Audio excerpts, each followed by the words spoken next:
জুমার দিন, ছুটির দিন। একটা কথা মনে পড়ে গেল, অত্যন্ত ভালো একটা কথা, ওনার জন্য মন থেকে দোয়া আসে। সেটা হচ্ছে আমাদের পল্লী বন্ধু এরশাদ। ইনি এই শুক্রবারকে রাষ্ট্রীয় ছুটি হিসাবে ঘোষণা করেছেন। এটা ওনার দেওয়া, মনে আছে আপনাদের? তখন তো আমাদের জন্মই হয়নি, তবে আমি শুনেছি এই রাষ্ট্রীয় ছুটি শুক্রবার, জুমার দিনকে, ইয়ামুল জুমআকে, যেহেতু জুমার দিন আল্লাহ রসুল সাল্লাল্লাহু আলাইহি সাল্লাম বিশেষ প্রাধান্য দিয়েছেন, তিনি রাষ্ট্রীয়ভাবে এই জুমার দিনকে ছুটি ঘোষণা করেছেন। এখন পর্যন্ত এই ছুটি জারি আছে না নাই? আমার মনে হয় বাংলাদেশ থেকে হাজারো নিয়ম পরিবর্তন হতে পারে, কিন্তু জুমার দিন ছুটি এটা পরিবর্তন করার সম্ভব না। কথা বলেন ঠিক কিনা?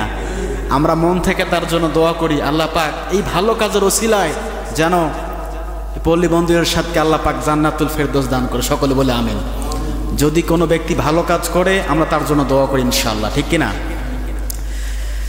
আল্লাহ পাক বলেন, ওমান আযলামু মিম্মান যুক্কিরা বিআয়াতি রাব্বিহি সুম্মা আরাদা আনহা ইন্না মিনাল মুজরিমিনা মুনতাকিমুন।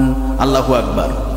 সূরা সাজদা 21 নম্বর পারার 32 নম্বর সূরা 2 নম্বর রুকুর 28 নম্বর আয়াতের মধ্যে পাবেন। আল্লাহ পাক রব্বুল আলামিন বলেন, হে নবী, তুমি যখন কোরআন দিয়ে তাফসীর করবা, ব্যাখ্যা করবা, আমি রব্বুল আলামিন কোরআনুল কারীমের ব্যাখ্যাগুলো মানুষের সামনে তুলে ধরবা, তখন কিছু মানুষ আছে যেগুলো ওদের বাস্তব জীবনে মেলে, ওরা মেনে নেবে, আর যেগুলো কোরআনের আয়াত ব্যাখ্যা ওদের বিপক্ষে চলে যায়, ওরা আস্তে করে মুখ ঘুরিয়ে কেটে পড়ে। বলে নাউজুবিল্লাহ। আমার কোরআন দিয়ে নির্দেশ দেওয়ার পরেও, উপদেশ দেওয়ার পরেও অনেক বান্দা আছে ওরা মেনে নেয় না।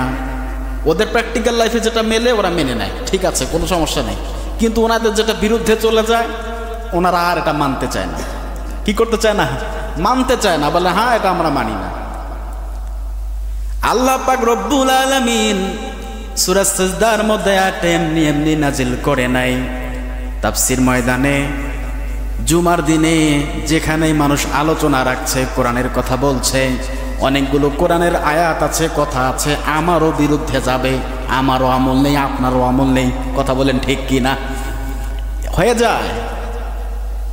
শুধু মনে করেন হুজুর জুব্বা, দাড়ি, পাগড়ি, ইমামতি করে ও বড় আমলদার, এটা ভুল। ভুল ভাববেন আপনি। আমি যে 10টা লোকের সঙ্গে মিশি বড় আলেমের সাথে, তার 7টার ভিতরে আমল নাই, অথচ বাংলাদেশ বিখ্যাত সে একজন মুফাসসির। চিন্তা করা যায়? এটা ছোটখাটো ব্যাপার না। এই কোরআনের কথাগুলো আমাদের বিপক্ষে চলে যায়, অনেক সেন্সিটিভ একটা জায়গা। এজন্য আল্লাহ পাক তো আলেমদেরকে দিয়ে জাহান্নাম উদ্বোধন করবে, এরপর দানবীর, এরপর শহীদদের দিয়ে আল্লাহ পাক জাহান্নাম উদ্বোধন করবে।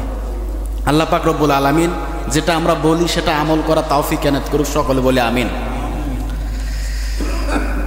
যেটা বাস্তব জীবনে মেলে সেটা মেনে নেয়, আর যেটা মেলে না মুখ ঘুরিয়ে কেটে পড়ে। এর বাস্তব উদাহরণ আল্লাহর নবী সাল্লাল্লাহু আলাইহি ওয়াসাল্লাম তার প্র্যাকটিক্যাল লাইফে মিলিয়েছেন।